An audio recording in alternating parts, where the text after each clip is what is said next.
So welcome you to this tutorial session.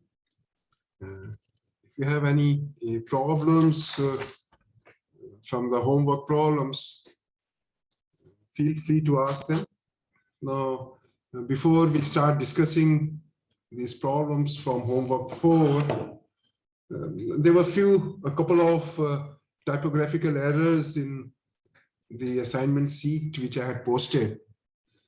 Now I have corrected those typographical errors, and the modified sheet has been posted on the portal, which hopefully is free from any typographical errors. So if you have any questions, I would invite any questions which you might have from homework or otherwise.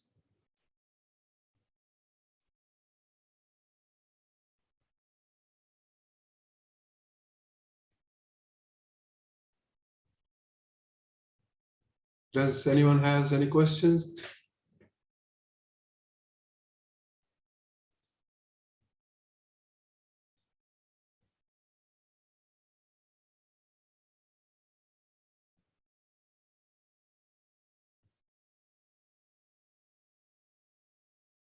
Yes, any questions from anybody? You can ask anything. You can ask anything under the sky.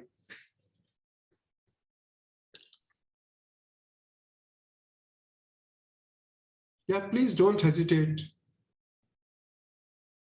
Irrespective of how trivial your doubt is, feel free to ask it. Sir? Yeah. Sir, I have a doubt from the quiz 1. What was the doubt? So there was a question number 3 where we Where you?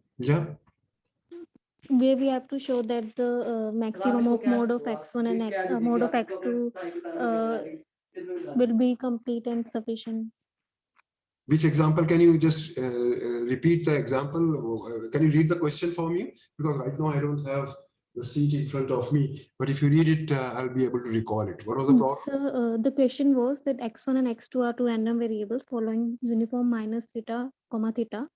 Okay. And we have to show that the maximum of mode of x1 comma mode of x2 will be complete sufficient. Complete sufficient, right? Okay. Yes. Uniform minus theta theta you're talking about, right? So let us try to Yes, sir. see that. So in that sufficient can be proved by the factorization theorem using the indicator variable. Indicator, right? So because xi lies between minus theta to theta, can Then be mod x mod of xi less than equal to theta, and since mod of x1 less than equal to theta, mod of x2 less than equal to theta, the maximum of mod x1, mod x2 less than equal to theta. Yes, sir. You Yes, can sir. For the completeness part, can you please? right? So let us look at. So I consider let psi be any function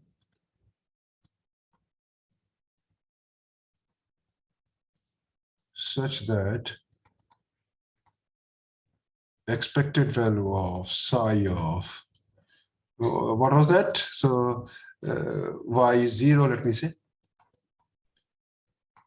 Sorry, y, where y is what for every theta greater than 0, where y I have defined as that your statistic, right? Maximum of mod of x1, mod of x2. Is that okay? Because this is what you have to show. Yes, sir. This is what you have to show is. So I need to find out what is the distribution of a maximum of x1 and x2, right? So what I do is I try to find out what's its distribution function. Fyy, which is probability that y is less than or equal to small y, which is same as probability that maximum of mod of x1, mod of x2 less than or equal to y. In fact, now I have posted the quiz solutions. I have not posted. Okay, doesn't matter. Which is same as probability that mod of x1 less than or equal to y. Maximum is less than or equal to y. That means each of them is less than or equal to y. But they are IID, So this would be same as probability mod of x1 less than or equal to y, because x1 and x2 are independent. But x1 and x2 also have the same distribution, so this would be same as probability that mod of x1 less than or equal to y whole square. Is that okay? Can you tell x1 has uniform minus theta theta? Can you tell what will be the distribution of mod of x1? Yeah? So Uniform zero uniform theta. 0 theta. Mod of x1 would be uniform 0 theta, right? You can easily prove it, right? There is no issue with this. You can easily prove it. You can prove it by Jacobian method. You can find the distribution function of x1 and whatever. Okay, so what is my probability that mod of x1 less than or equal to y? This will be 0 if y is less than 0. If y is greater than or equal to 0, less than theta, this is y by theta. Is that okay? And if y greater than or equal to theta, then this is 1. So if I have to consider the density of y, density of y would be what? 2 times the distribution function of mod of x1. So it is only, so 2 times y by theta. I just only look at in the range 0 to theta. And the derivative of this, the density, this is same as 1 by theta. 0 less than y less than theta, which is same as 2y by theta square for y between 0 to theta. Is that okay? Is that density okay for not is that density okay for density of y? Is that okay or not? Shall I explain this? So can you please explain once more? So you see, otherwise also you know that maximum of x1 and mod of x1 and mod of x2 are IID uniform 0 theta, right? That you already done. So I didn't have to do anything. So what is the distribution of a maximum of 2 random variables? Maximum density is n times fy to power n minus 1 into fy, right? That is the density of a maximum, Yes, sir. right? So here what is n? N is 2. Fy is y by theta, because distribution function uniform 0 theta distribution function is y by theta. To power n minus 1, that means 2 minus 1, into density of uniform 0 theta, which is 1 by theta, y between 0 to theta, which is 2y by theta square, y lying between 0 to theta. Is that okay, or shall you need further explanation? No, sir, clear now. It's clear. So now, so in fact, this all was not required, because once you realize that mod of x1 and mod of x2 are IID uniform 0 theta, then the PDF of maximum is this. So y is right. Okay. So now I just start treating this. So that means this becomes 0 to theta psi y into 2y by theta square dy is 0 for every theta greater than 0. What does that mean? That means 0 to theta y psi y dy is 0 for every theta greater than 0. Now note that this is a differentiable function, because 0 is a differentiable function, so I can differentiate both the sides. Then also I'll get, if a function is 0 identically, its derivative would also be 0. And its derivative is theta psi theta would be 0 almost everywhere for every theta greater than 0. So that means psi theta has to be 0 for every theta greater than 0. So probability that psi x is equal to 0 is 1 for every theta greater than 0. So psi y. So that means y is complete. Is that okay? Yes, sir. Thank you. Yeah. Any other doubt anybody has from anywhere? Any doubt from this assignment number 3, assignment number 4? I have uploaded the solutions of assignment number 3. It took a lot of time for me to, you see, what you would observe is I'm giving you a lot of exercises, but a lot of these exercises are just for practice problems. They are straightforward. They are very mechanical. Right? For example, in the next homework, I may give you find MLEs, and there will be many distributions for which you have to have MLE file. The approach is same, right? It's just for your practice that you will find that you don't have to do all the things. A lot of things you can do in your mind, because if it is a one parameter normal theta 1, you know MLE is X bar. You have done it many times at bachelor's level. The only thing is you have to now be careful that now you are at a master's level. So just putting derivative is equal to 0 will not help. You'll have to verify that the critical point is actually a point of maximum. Yes, any doubt anybody else has?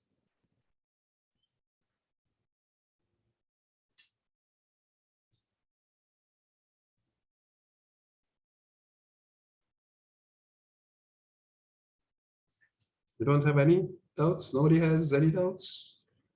So your homework 4 is done? That means? Can I assume that you don't have? Sir, one question from assignment 4, question number 1 part 1. Sir, since we have to apply Basu's theorem over there, so I mean, we have to show that one of the statistics is complete sufficient and another one is ancillary. Right. And sir, but it is nowhere given in the question that the random sample in the for the distribution, mu or sigma square, any one is known or fixed. It doesn't matter, right? You see, what you have to show is the independence. To show the independence, you have to use the Basu's theorem intelligently. You can assume whatever you want as long as whatever you assume makes sense. So why should, if you have to prove independence, why should anybody else tell you what to do? You are asking me that I have asked you to prove independence of this and this, and you're saying, sir, but you have not given me this. No, I will not give you anything. It is your problem. You have to solve it. Okay, right? so then we can assume this anything. Whatever, as long as anything which you assume makes sense, there is no issue. So let me tell you, there was a typo error in problem number 1. I have corrected it. So you don't have to prove that. Earlier, I think it was X bar and U are independent. Now it is summation Xi minus mu whole square and U are independent. So that is a correction. So let us look at example. X1, X2, Xn are IID, normal, mu, sigma square, right? Let me do the first part. Mu belonging to R, sigma greater than 0. So what I have to show is summation I is equal to 1 to n xi minus mu whole square and u, which is x bar minus mu upon square root of summation xi minus mu whole square are independent. Then the second question is a question. Then the question asks, second question is R summation xi and V, which is x bar minus, so this is the first part, this is, yeah, so let me call this. And V, which is x bar minus mu, the square root of summation xi minus x bar whole square are independent. Okay, and then third part says find mean and variance of u square.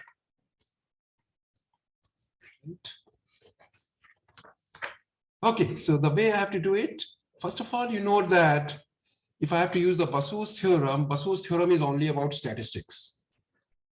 So that means I have to consider these as statistic. And these two are statistics only when mu is known, right? Otherwise, you cannot consider this to be a statistic. Is that okay? So one immediate hint which you get is mu is known. So let mu be a fixed quantity. And sigma is the parameter. So my parameter is only sigma and mu is known. Now we have seen that when sigma is known, sigma is the parameter and mu is known, then summation xi minus mu whole square is complete sufficient, right? We have done it many Yes, times is complete sufficient. So if I can show that this is ancillary, I'm done. So a technique to show ancillary would be to convert the original distributions in such a way that they do not depend on any parameter. What is a parameter? The only parameter is sigma. So I convert the original xi such that they do not depend on parameter.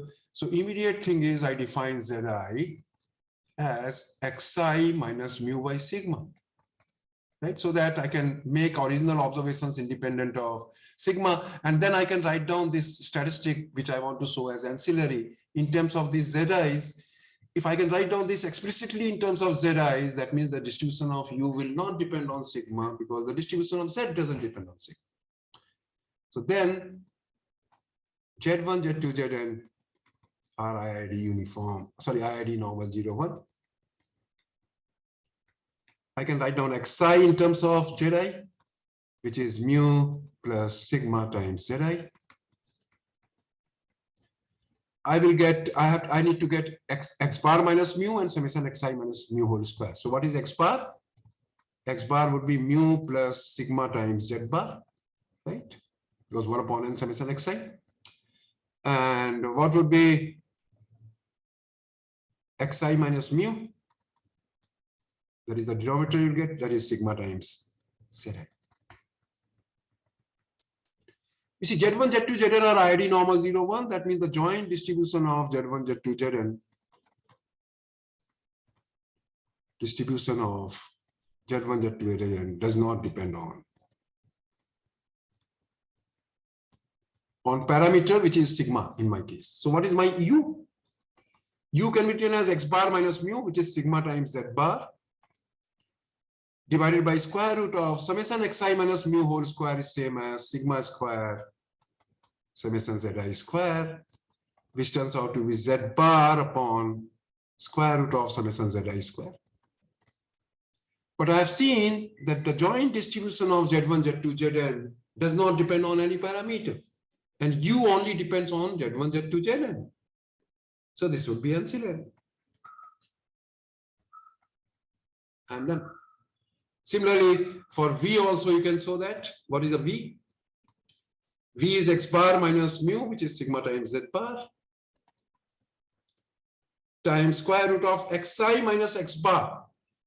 Xi is mu plus sigma z bar, so xi minus x bar would be sigma times zi minus z bar. So it would be sigma square times summation zi minus z bar whole square, which is same as z bar upon square root of summation zi minus z bar whole square. So again, V also only depends on Z1, Z2, Zn, and the joint distribution of Z1, Z2, Zn does not depend on any parameter. So I am done. So this is also ancillary. So U and this would also be ancillary. Now, one very interesting thing is you can use this independence to find the mean and variance of U square. Now note that finding U square directly would be difficult, right? Because it would be F kind of a distribution. You can get it, but suppose you don't remember the distribution of F. But you know that if I multiply U square by this quantity, so let me call this as T. So expected value of T times U square, so let me call this as T, is how much? Expected value of x bar minus mu whole square, right?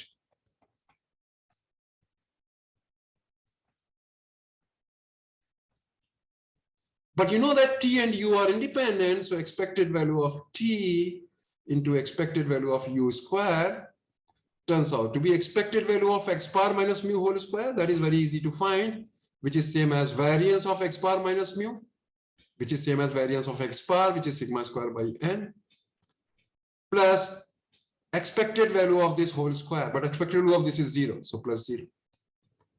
So expected value of U square is same as sigma square by n times expected value of T. But I know that T is same as summation, which was xi minus mu by sigma, each of them is normal 0, 1. So their square is chi square on 1. So this is sigma square chi square on n, and expected value of t that way would become sigma square times n, so t times n sigma square. So you can get expected value of u square is how much? 1 upon n square. You have to get a variance, so you need to get expected value of u4. When you put a u4 here, summation xi minus mu whole square will come. So what you do is you consider expected value of t square into u square. Expected value of t square into u4. u4 from here, so that would be expected value of x bar minus mu to power whole 4. But t and u are independent, so that is same as expected value of t square into expected value of u to power 4 is same as expected value of x bar minus mu to power whole 4. But x bar minus mu divided by sigma by root n is normal 0, 1. So I can divide it by sigma by root n, then multiply by sigma to power n, so that becomes sigma to power 4 n square. Expected value of z to power 4, where z is normal 0, 1. I have divided x bar minus mu by sigma by root n. I have divided, so I have multiplied by sigma by root n. Sigma by root n to power 4 is sigma to power 4 by n square. Can anyone tell what is expected value of z to power 4 for normal distribution? Anyone? If z is normal 0, 1, what is expected value of z to power 4? Anybody?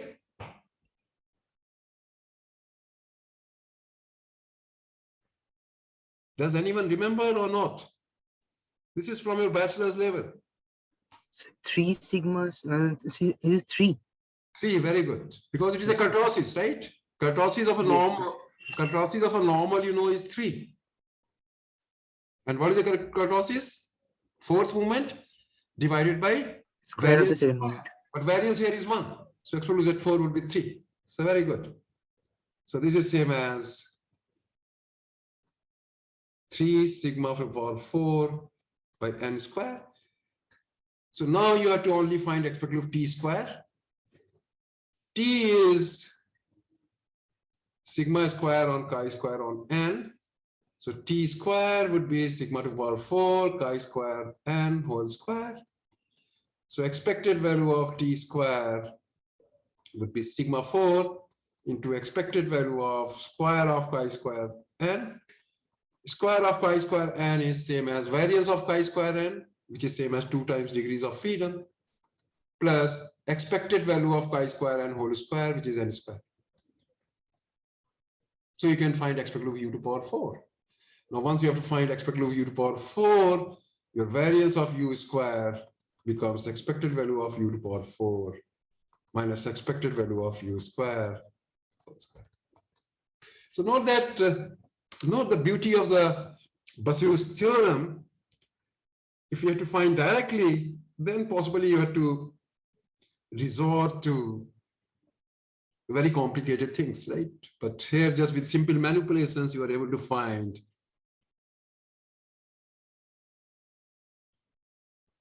the mean and variance of u square, right? Do you recognize the beauty now of the Bassio's theorem? Yes, sir. How neatly you have found out the variance. And yeah, any other question anybody has? Now the second part of one is very simple.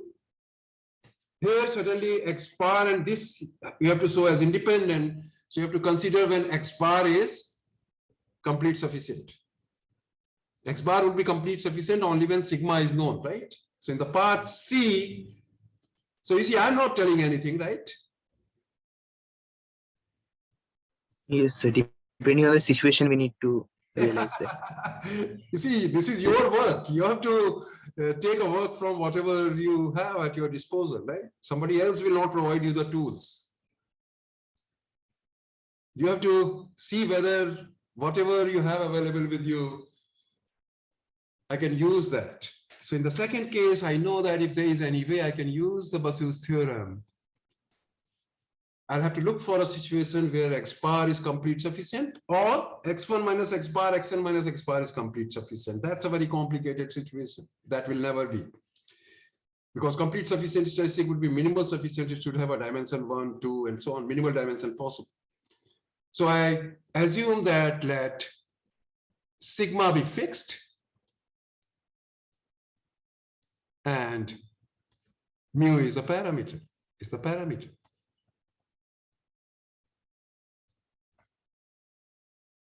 All right, then what you have, then x bar is complete sufficient.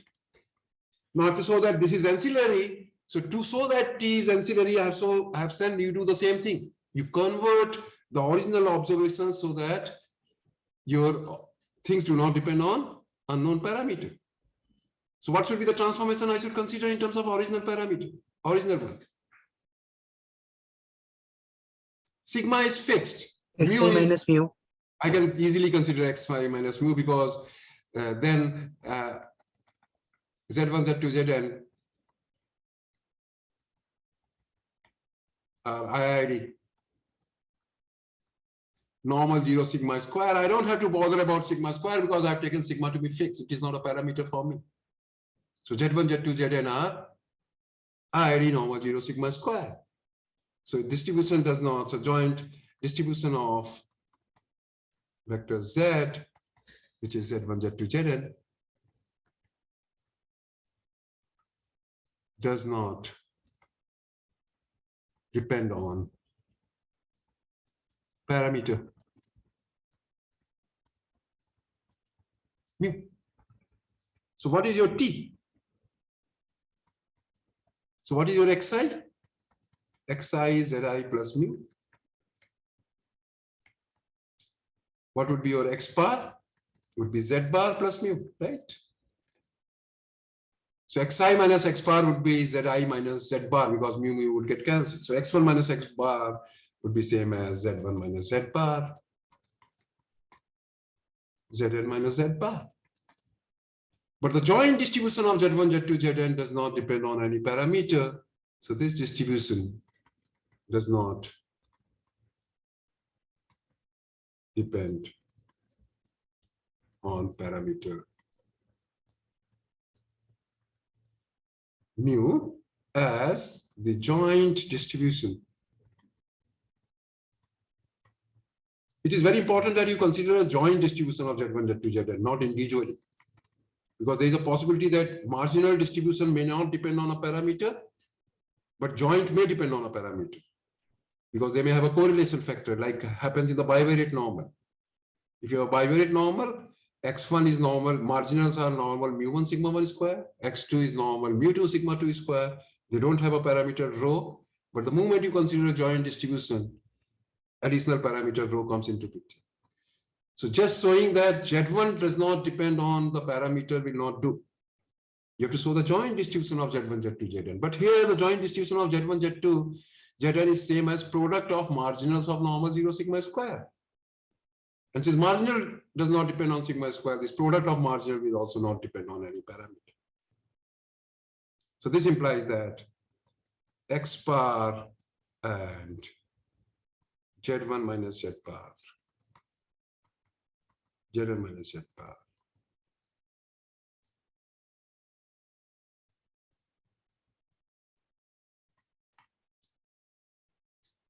is that okay? Now note that now this is for any fixed sigma, and these both the statistics do not involve sigma. So this is for any fixed sigma. Is that okay?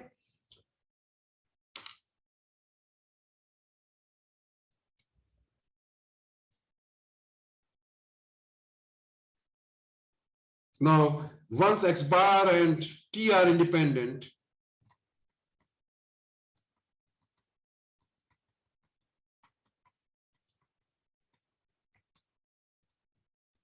now you know that if x and y are independent, then any function of x would be independent of any function of y.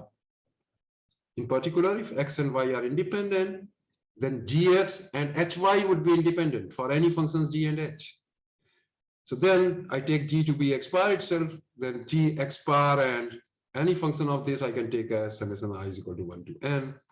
Xi minus X bar whole square are independent. That also follows. So that takes care of part 2. Any hints for part 3? Part 3 is a tricky one. Not tricky one, but I expect you to do it. Find the conditional distribution function, conditional density, and conditional expectation of x1 given x bar is equal to t. So let's look at, I try to find out the distribution function of x1 given x bar, x1 at the point x, and x bar is given at point t. So which is same as probability that x1 less than or equal to x, given that x bar is equal to t. Of course, here things are not very difficult because one can look at the distribution of x1 and x bar. This would be a bivariate normal, and in the bivariate normal, you know that conditional distributions are again normal, so you can find it out, right? You can do it that way, but that would be slightly complicated in the sense you have to remember what is the formula for conditional expectations, conditional distributions. But you know that by part 2, x1 minus x bar and x bar are independent. So if I can write down this probability in terms of x1 minus x bar, then I can use the independence of x1 minus x bar and x bar to make this conditional probability as unconditional probability. But that is not very difficult because this is same as x1 minus x bar, because x bar is same as x. So x1 minus x bar is less than or equal to x minus t, given that x bar is equal to t. Because x bar is same as t, so this gets cancelled, so this is same as x1 less than or equal to x given x bar is equal to t. But now, by part 2, I know that x bar and x1 minus x bar, xn minus x bar are independent. So x bar and any function of x1 minus x bar and xn minus x bar would be independent. So in particular, x bar and x1 minus x bar would be independent. So this would be same as probability that x1 minus x bar is less than or equal to x minus t by part 2. But now I can find the distribution of x1 minus x bar. That is not very difficult because x1 minus x bar is a linear combination of independent normals. And you know that linear combination of independent normals because x bar will have xi's, right? So this would be x1, n minus 1, and so on. So this would be linear combination of xi's. And linear combination of independent xi's would be again normal by reproductive property of normal. What would be the mean? Mean of x1 minus x bar. What is the mean of x1 minus x bar? Mu minus mu, which is 0. What would be its variance? Variance of x1 plus variance of x bar. So sigma square plus sigma square by n. So variance would be sigma square plus variance of x bar would be sigma square by n minus 2 times covariance of x1 and x bar.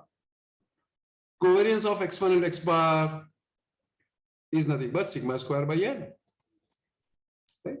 Covariance x. So this becomes sigma square minus sigma square by n. So n minus 1 by n sigma square. So f of x1 x bar x given t is same as phi of, because it is normal this, so x minus t, I normalize it, this becomes square root of n minus 1 by n sigma.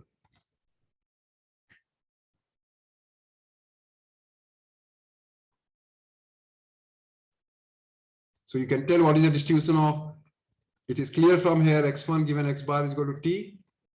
It is a distribution of normal with mean as t and variance as n minus 1 by n sigma square. So you can find the distribution function density would be just, you can find it out, f of x1 x bar x given t would be root n upon n minus 1 by sigma phi of x minus t by, if you want, you can put root n over here and root n minus 1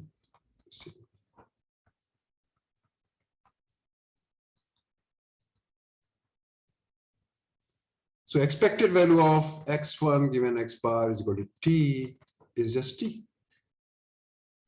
Now note that expected value of x1 given x bar is equal to t, I could have found out directly also using independence. Note that if I can get here x1 minus x bar, then by part 2, x1 minus x bar and x bar are independent, and my life would have been much easier. But that is not very difficult because I can write down this as equal of x1 minus x bar plus t, because x bar is given to be t, given that x bar is equal to t, which is same as expected value of x1 minus x bar given x bar is equal to t, and t is a constant plus t. But by 2, x1 minus x bar and x bar are independent, so this is same as unconditional x1 minus x bar plus t. And what is this? Unconditional expected value of x1 is mu, unconditional expected value of x bar is mu, so this becomes t, which matches with what you got over here. You could have done it indirectly also. You can get it through conditional distribution as well.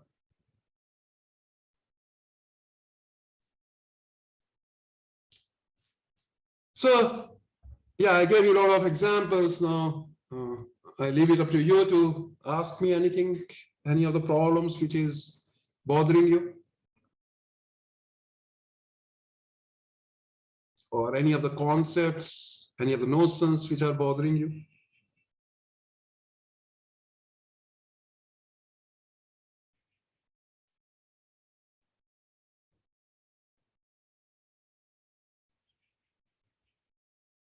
Yes, anybody?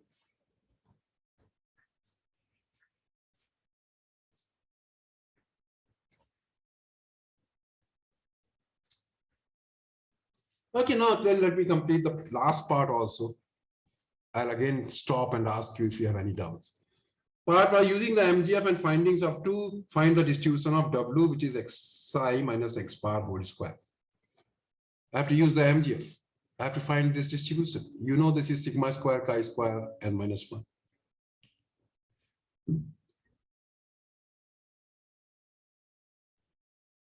So let us consider summation I is equal to 1 to n xi minus mu whole square. I know this can be written as summation I is equal to 1 to n. I can add and subtract x bar, xi minus x bar whole square plus n times x bar minus mu whole square.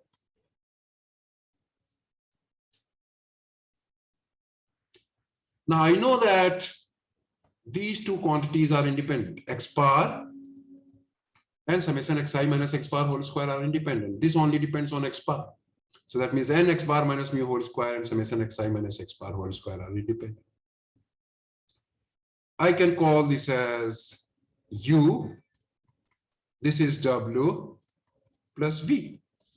So w and v are independent by 2.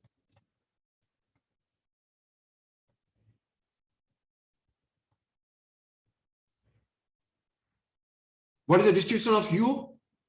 U is sigma square chi square n. So what is the MGF of u?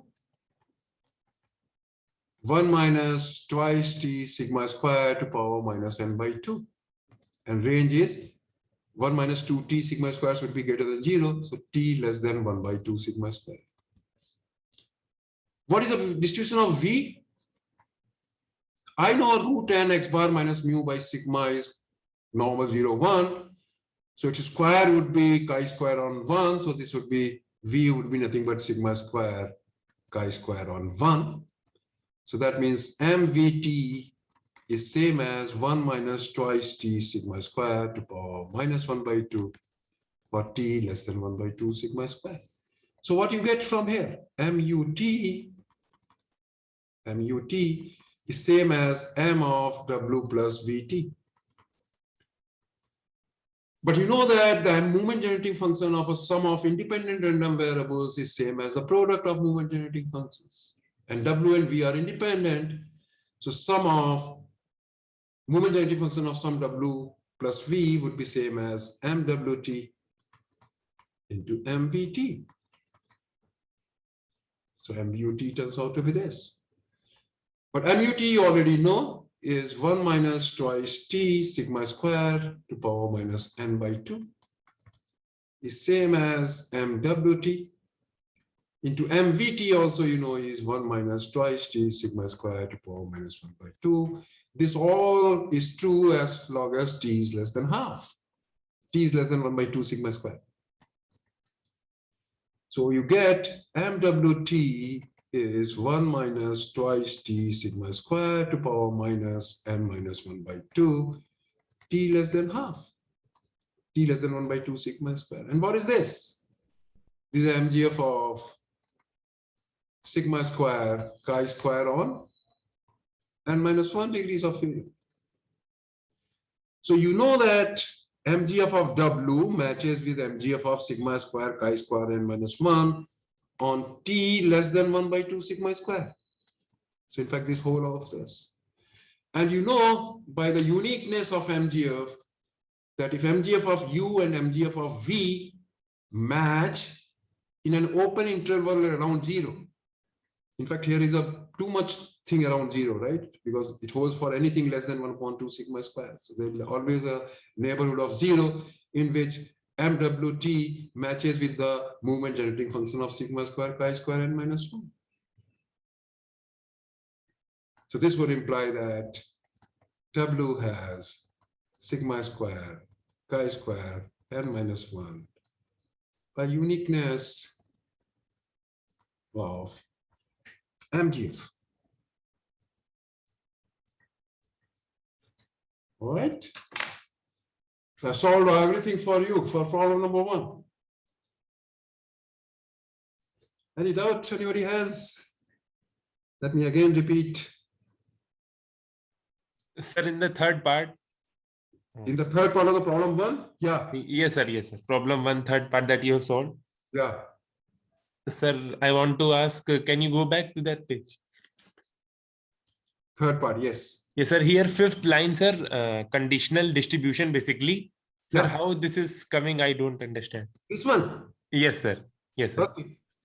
Now, is that clear up to here? Yes, sir. I can understand. So what is this? This is same as probability that x1 minus x bar is less than or equal to x minus t, right? Yes, sir. So I just need, if I know the distribution of x1 minus x bar, I am done. Because then it is a distribution function of x1 minus x bar at the point x minus t. Yes, sir. Right. So what is the distribution of x1 minus x bar? Is this clear? Like distribution of x1 minus x bar would be normal 0 and minus 1 and sigma square. Yes, sir. This is clear. This is clear, right? Yes. Now I'm saying, suppose y is normal mu sigma square, right? Then what is the probability that y less than or equal to y? This same as distribution function of standard normal 0, 1 at the point y minus mu by sigma. Is that okay or not? Yes, sir. Yes, that is okay. That is what exactly I'm doing over here. x1 minus x bar is normal 0 and minus 1 by n sigma square. Its distribution function at the point x minus t. That means x minus t minus 0. 0 Yes. divided by the square root of n minus 1 by n sigma. Is that okay? Yes, sir. Yeah, I understand. Right. Thank you. Okay. Anything else? Anybody else? So there are a few tricky questions. The problem number, I would say 3 and 2. To try to do that, if you still have a doubt, you can ask me in the next tutorial, or if the need be, I can have another session of a tutorial. Still have a 5 minutes, so I can give you a glimpse of this problem number 4. x1, x2, xn are IID uniform 0 theta. Theta belongs to capital theta. So there is only one parameter over here. So their real life is not that difficult. Now the first part, you have to show that xn and t which is x1 upon xn, xn upon xn are independent. So suddenly xn is complete sufficient. You know, you have done it many times. If you can show that this is ancillary, you are done. And for ancillary, I've said that first you try to convert original xi into something which is independent of theta, and that tells me what is the transformation I should consider in terms of z xi. Scale family. Yeah, so zi should be same as xi by theta, right? Yes. I is equal to 1 to n. Then z1, z2, zn are IID uniform 0, 1. What does that mean? This implies that joint distribution of z, which is z1, z2, zn, does not depend on theta. What is my xi? Xi is same as theta times zi. What would be the ith order statistic? Because theta is positive, it would be the ith smallest of theta z1, theta z2, theta zn. But theta is common and positive, so that can come outside and it will become theta times zi. Ith order statistic of z1, z2, zn. So what does your t becomes? T becomes x1 upon xn. So that means theta z1 upon theta zn, theta gets cancelled, so say theta z1 upon zn up to zn upon zn. This only depends on z1, z2, zn, and the joint distribution of z1, z2, zn does not depend on theta. So this is ancillary. And that proves that they are independent. Now let us try to do quickly the part 2. Expected value of x1 upon xn. So note that by part 1, I know that xn and x1 by xn are independent. So what I know is expected value of xn into x1 by xn. Because they are independent, this is same as expected value of xn into expected value of x1 by xn by part 1.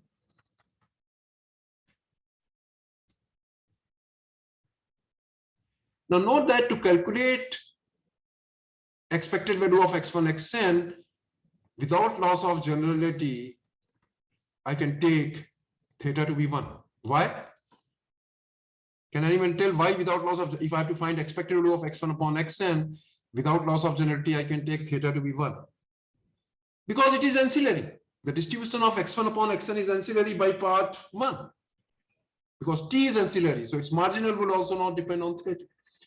If it is ancillary, I can take whatever theta I want. The distribution is not going to depend on theta. Okay, so that is done, but this is same as expected value of x1. Is same as expected value of xn and expected value of x1 by xn. For theta is equal to 1, what is the expected value of x1? Anyone? 1 by 2, right? Uniform 0, 1. Because I've taken without loss of generality theta to be 1. What is expected value of xn?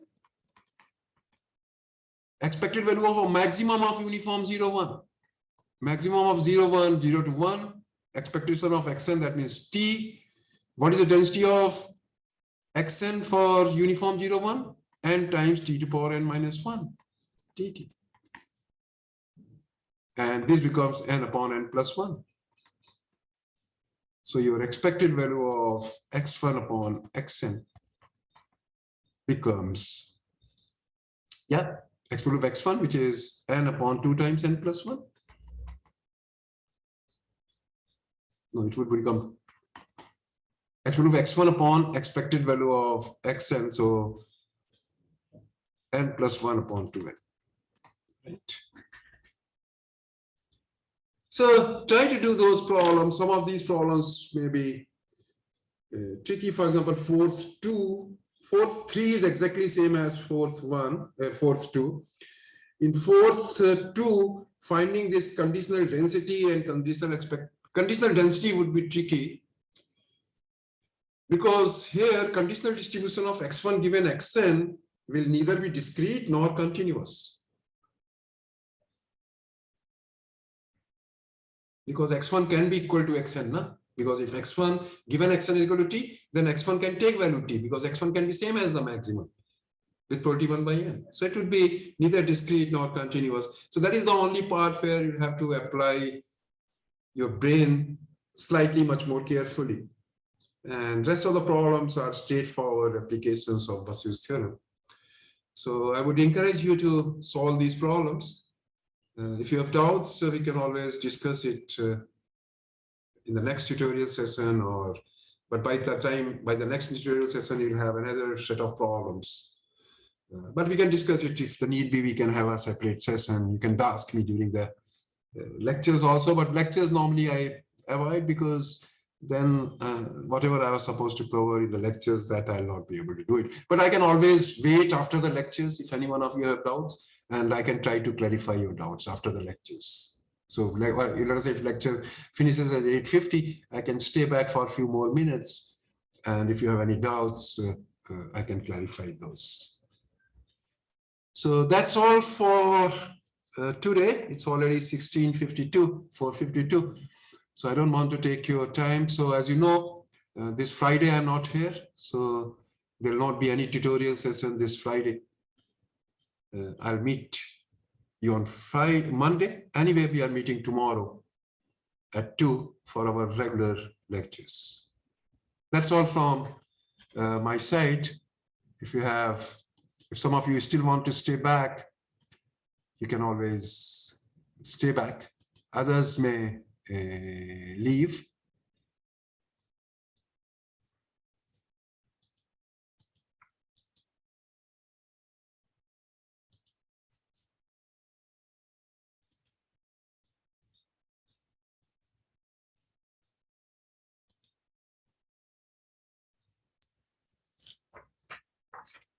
Okay, is there Swati? Do you want to ask something? Yes, sir. I Yeah. wanted one question. Yeah. Basically, it's based on assignment 4. In assignment 4, to apply the Basu's theorem, we have to assume that either nu is known or sigma square should be known. Suppose if both are unknown, so can we apply the Basu's theorem in such a case? Because then also you can apply. Then the only thing is your statistics should not depend on those parameters, both the parameters, right? okay. So, and one question is. Instead of Basu's theorem is for statistic, and a basic assumption for statistic is it should not involve any unknown parameter. So, for example, if normal mu's in the normal case, if you're assuming mu and sigma square both unknown, then you should not consider any statistic which involves mu and sigma square, right? Because then it is not a statistic. It depends on the parameter. Okay, sir. Okay. Okay, sir. That's all you have? Yes, sir. So one question is based on sufficient statistics. When I was reading the book Rohatgi, yeah. So I have one question. Suppose if random sample taken from the normal mu sigma square, Right. in such a case, there is one statement actually I forgot to. Can we say, suppose if x bar and s square is sufficient for theta? Mu and sigma square, right? Yeah. Yes. Yeah. And suppose this theta square is known. So in such a case, x bar is sufficient for mu. Right. So can we say that sufficiency for mu square as well means? No, you see, one has to understand sufficiency, the concept of sufficiency and completeness, everything Yes, is sir. associated with the probability distribution. It doesn't, it is not associated with a parameter. Okay, You start saying this because your parameter determines the probability distribution. So when you say that x bar is sufficient, you say that x bar is sufficient for mu because mu determines the probability distribution of normal. So saying x bar is sufficient for mu square does not make sense, because it makes sense only saying that x bar is sufficient when you are sampling from a normal distribution with mean mu and variance sigma square, or variance 1, let us say. Okay, okay, Right? Is that okay? So all these concepts are about probability distribution. okay, And sir. sometimes these probability distribution are determined by that parameter. So you loosely start saying that X bar is sufficient for mu. Basically, when you say X bar is sufficient for mu, what you're saying is X bar is sufficient if you're sampling from a normal distribution with mean as mu and variance as 1. Okay, okay, okay. Does that clarify? Yes, sir. Similarly, when you say that a statistic is complete, what you mean is its distribution, whatever is the family of distribution, that is complete. So for Okay. example, X bar is complete. What does that mean is the distribution of X bar is normal mu 1 by n, right? So it says Yes, that sir. the family of distributions normal mu 1 by n is complete. Okay, okay, sir. Yeah. Right. Anything else? No, sir. Thank you. Okay.